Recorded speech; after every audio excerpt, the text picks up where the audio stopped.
Does being a vegan make you fart worse than not being a vegan? Let's dive into it because that's an interesting question. And there seems to be a lot of studies that have come out talking about this very smelly subject. I was looking at something on X and then I also did a little bit of research. So we're going to be looking at a few different things today, from the Vegan's Bodybuilder's Guide on farting and the Dr. Sean Baker, a few of those things on the Twitter thread, and then top 7 foods that cause flatulence and excessive wind. And we're going to look at all this and just come to our best conclusion of what we can do to minimize that stinky smell. Now, this is actually what had inspired me. So this is actually what had inspired me for creating this video to talk about it, because it originally starts with Bear Grylls talking about how he believes that once he got off the vegan diet and started eating carnivore,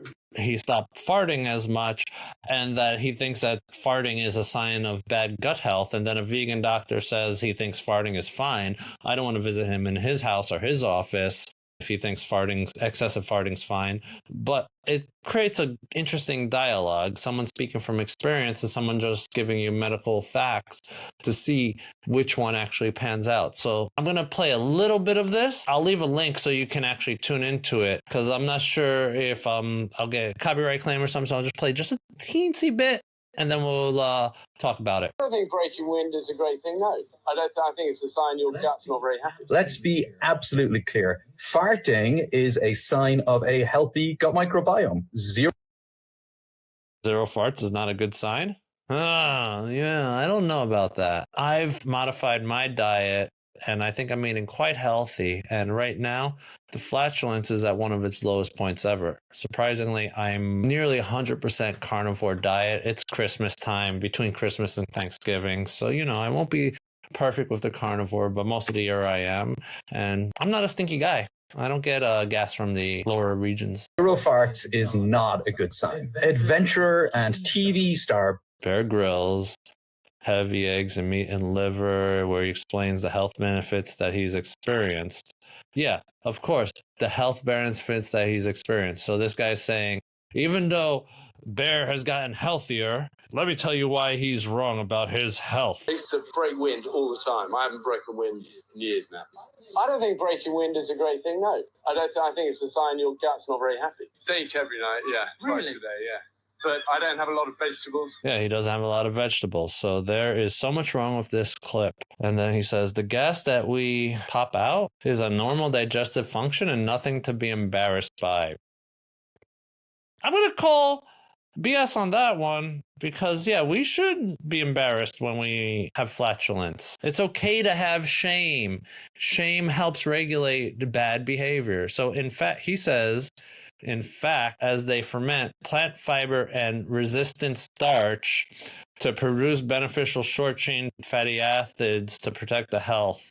All right, so that's something totally different. That's a different topic for a different time to really get into the short-chain fatty acid stuff, because that's a whole beast to itself. But what did he say here? To help regulate our appetite. You know how hungry I always was when I was eating significantly more vegetables and trying to get my protein through spinach and broccoli? Oh my God, did I have so much gas. But yeah, he says he admires him and such an unhealthy food approach. Yeah, I don't know about that. So let's go into the comments first, and then I want to jump into 2 articles, right? Tristan says, bleeding from your back end is a totally normal and healthy part of digestive process. A vegan diet is safe and appropriate for terminating all stages of life. Well, I know how he feels on that side of the argument. Malcolm Flex says, this is the medical content that everybody needs in their life in order to live a full and healthy endowed existence. So you see, there is a lot of back and forth on this one. All right. I literally look at farting as a sign of weakness since I went carnivore. I'm a very nice lady, says on X. She's a very nice lady, but still looks at it as a sign of weakness if you're farting. Meatfluencer, how low can a man go, says, the doctor is so arrogant. When I had painful cramps from Crohn's disease, it was also accompanied by getting a hard belly as it was filled with gas. Since I eat a carnivore diet, it's all gone. No more bloating, no more pain, No more diarrhea. Yeah, I used to think I had IBS, and I'll be honest with you, since I've had one carnivore, I haven't had any issues. So it's amazing how that works. As you see, a lot of people on X, Twitter, they're saying that it's really, they're going against the grain of what the doctor has to say. Good Twin says her husband and herself, they're on carnivore. When he farts occasionally, I'm like, hey, you cheated, and I'm always right. Usually a breakfast taco or a food I have actually heard of, kolache. Okay. But right underneath her, Logan, medical detox dude, says our medical society, and he puts a clown. Oh, that guy's too funny. All right, so we're really gonna see a sense of what it's like, right?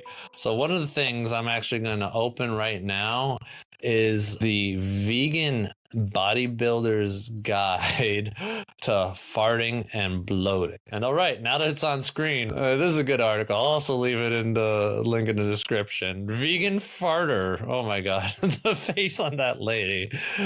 All right, so the author of this article says, and let's go to the Jacked on the Beanstalk is the website.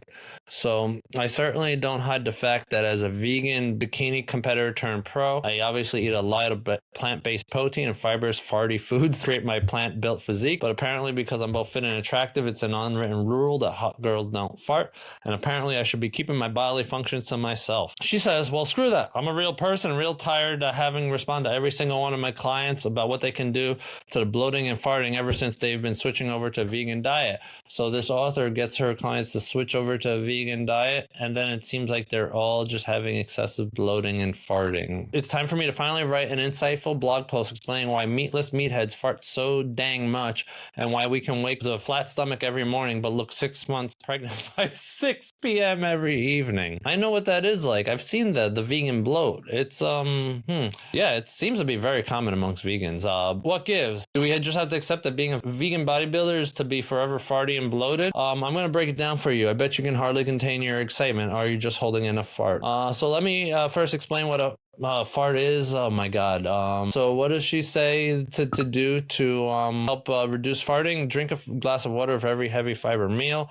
Water helps move stuff along the digestion tract, making it easy digestible, therefore less bloat. Opt for cooked veggies over raw. Always cook the fartiest veggies, aka the cruciferous fart markers, which are broccoli, cabbage, Brussels sprouts, cauliflower, kale, collards, egg. Love them, but best to eat late at night when you're by yourself so you can fart in peace. Why? Why deal with the farting? Oh my god. Cruciferous vegetables are bad for gas because they're high in sugar called raffinose, which we lack a necessary enzyme to break that down. So when raffinose passes through our digestive tract in whole form, it ferments the lower intestine, causing all kinds of uncomfortable, farty, bloated times. And FYI, it's not just cruciferous veggies that contain raffinose. Yams and sweet potatoes also rock out a fart-a-palooza. And all farting and bloating aside, the main reason you have to cook cruciferous vegetables is because we have to kill the geotrends in them. When we consume broccoli raw, for instance, we consume these geotrends, which have been found to suppress thyroid gland function and even create an enlarged thyroid. So those cruciferous veggies actually cause a lot of the farting, huh? Interesting, because we just can't break down a certain enzyme which creates the farts, which is exclusive to those type of vegetables. Very fascinating stuff. All right, so she definitely she has colorful language in this, but I love her memes. Like, look at this one. The guy's come up to her. He says, "Why so lonely, cutie?" And she's standing by the tree saying, "I came here to fart." You know what? It really does take a certain strength of character to write about your farting problem because of your diet and first person, and I give this author a lot of credit for this. All right, so I'm going to leave the whole thing in a link in the description. So whether you're hormone bloated, fiberful, or just sodium bombed yourself with salty faux meats galore, here are my tried and true anti-bloating less meathead tips and tricks. Eating faux meat does it to you. All right, put ginger in everything. And finally, it wouldn't be an award-winning fart post without my top picks for anti-bloat veggies. So what are the top anti-bloat veggies to help prevent farts? Number one seems to be asparagus to help reduce the farting. Also, cucumbers get an honorable mention, like watermelon. They're perfect for reducing those amounts of farts, according to this author. And then the author also mentions that water is crucial for digestion, to drink 2 to 3 liters every day. I mean, even if you're not a vegan, you should be drinking 2 to 3 liters of water just for your general health. Now, that was one of them. One of the other things that I want to actually talk about, and we'll just go into it, the worst foods that cause excessive flatulence and cause excessive wind. So let me get onto that article. They have such beautiful art for their fart articles. I appreciate it. All right, so excessive windy, smelly farts, bad flatulence could be caused by something in your diet. Find out what foods cause flatulence in this top 7 gassy foods list. So humans fart between 5 to 15 times a day, as per this article, but they can speak for themselves. Even though farting is perfectly normal, excessive wind can lead to embarrassing situations and lingering smells that make socializing difficult or impossible. Well, duh. If you're farting a ton, that's really what's going to happen. They say 5 to 15 times a day. I feel like 5 times might be my total for the month at the most, if not longer than a month. I tend to wonder about these authors when they do stuff like that. All right, so let's look. What's the number one thing in terms of foods that cause flatulence? And it's beans and legumes, because everyone remembers the old song, Beans, Beans, the musical fruit. The more you eat, the more you toot. The more you toot, the better you feel, so eat your beans with every meal. Now, I disagree with the second part of that, but that first part about how beans, they cause you to have some flatulence, I totally agree with that, and this article points that out too. So beans and legumes, such as lentils, even though they got the red kidney beans and others on the screen, cause flatulence and bloating. How beans and legumes affect flatulence depends on their gut bacteria. Some people's microbes produce more gas than others. Excessive wind is common when people started introducing these foods in diets, but can improve with time. People with IBS, aka irritable bowel syndrome, are more susceptible to digestive pain caused by gas, which is why some dietitians recommend following a low food map diet, which excludes foods that contain fructans and gastroligosaccharides like beans and legumes. Beans are the number one food that causes gas and flatulence. Number 2 seems to be Jerusalem artichoke, which is known as a sunchoke. It is essentially a starchy edible root. It contains high levels of inulin, a very gassy, non-digestible carbohydrate that is fermented by the gut bacteria. It has such a potent flatulence powers that personal chefs and gardeners have nicknamed it Fartichoke. Oh man, that's a good one. The Fartichoke. Inulin is a prebiotic that good gut bacteria turn into butyrate, a short chain fatty acid which keeps the gut lining healthy. It also enhances the absorption of magnesium and calcium, micronutrients that support bone health, nerve function, and muscle health. Yeah, magnesium is so important, and we really need to supplement it because our bodies don't produce enough of that. The third thing that causes a lot of flatulence is cruciferous vegetables. These are vegetables such as cabbage, broccoli, and cauliflower, and other ones that are similar in that family. They cause flatulence and gas. These plants, they release sulfur-containing organic compounds called glucosinolates when the leaves are chewed and are cooked. Common cruciferous vegetables are broccoli, cabbage, cauliflower, dark leafy greens like kale, collard greens, mustard greens, etc., kohlrabi, radish, rutabaga, and turnips. All these things, they're going to cause a little bit of gas because they have sulfur-containing organic compounds. And if you don't know what sulfur is, it's a chemical that smells really bad. So if you have more sulfur in your diet, when things exit through the release valve on your backside, they're going to be stinky. So you want to definitely minimize that. Yeah, they have health-performing effects for the human body, these glucosinolates, according to this article.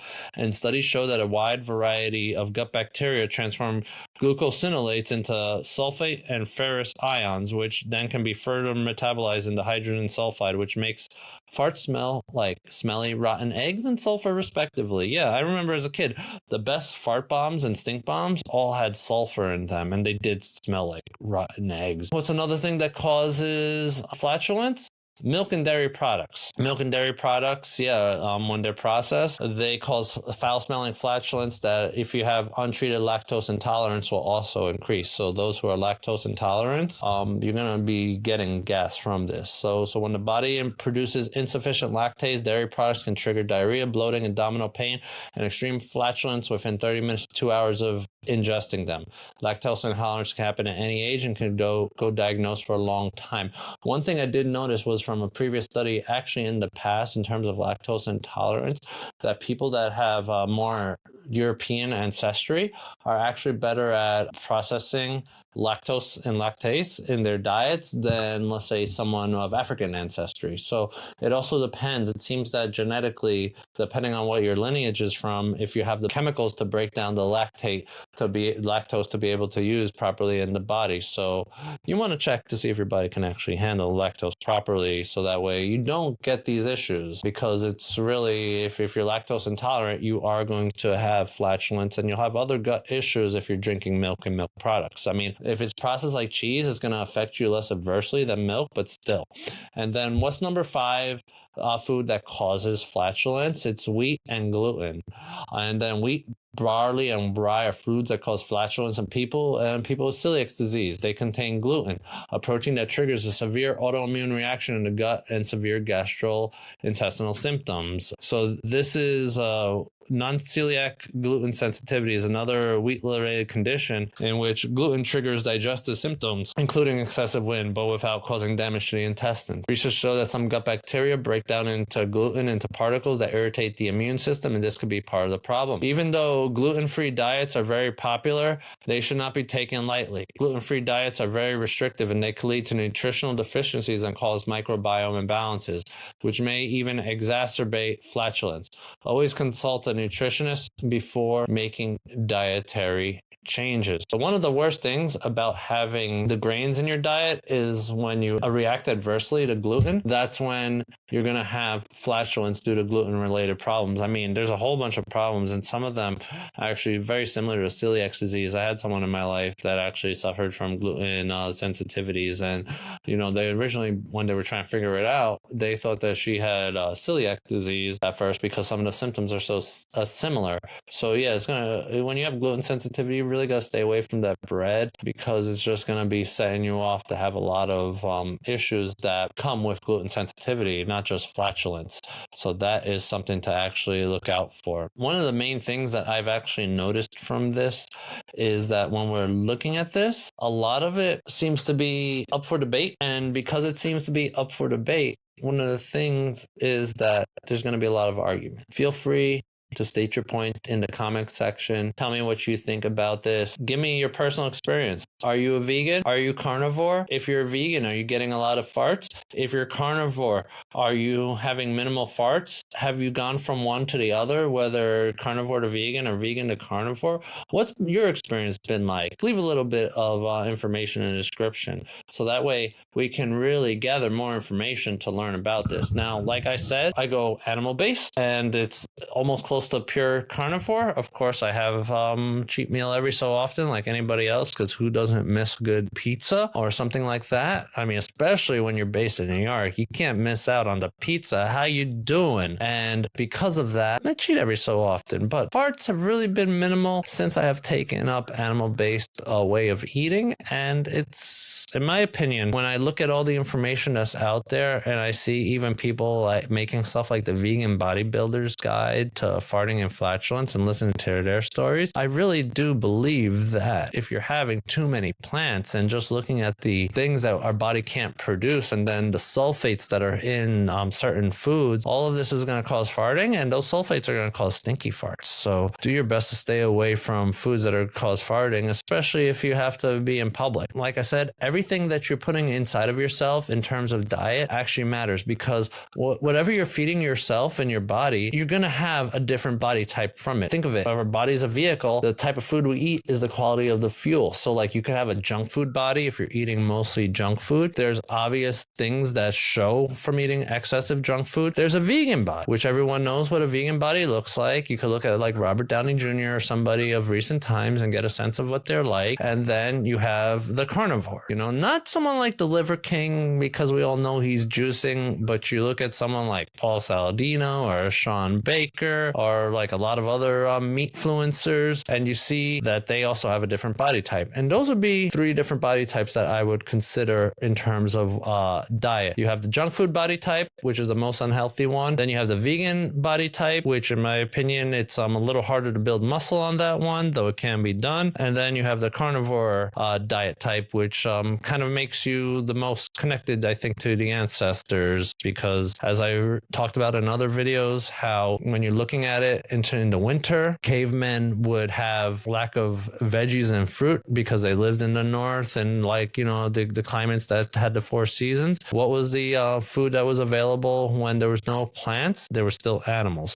So the body seems to have adapted best to consuming animal products, especially in the winter. So just always remember, whatever you're feeling your body up with is going to be a different quality of how your body looks in the end result. That combined with your activity levels and you supplementing anything that might be missing from your diet is really what's going to make an encompassing, healthier self. And you should, my personal professional opinion, you should be getting as much vitamin, nutrients, and quality through natural things rather than things that produce artificial supplementation. Sure, you take some supplements, but really get most of your stuff from nature.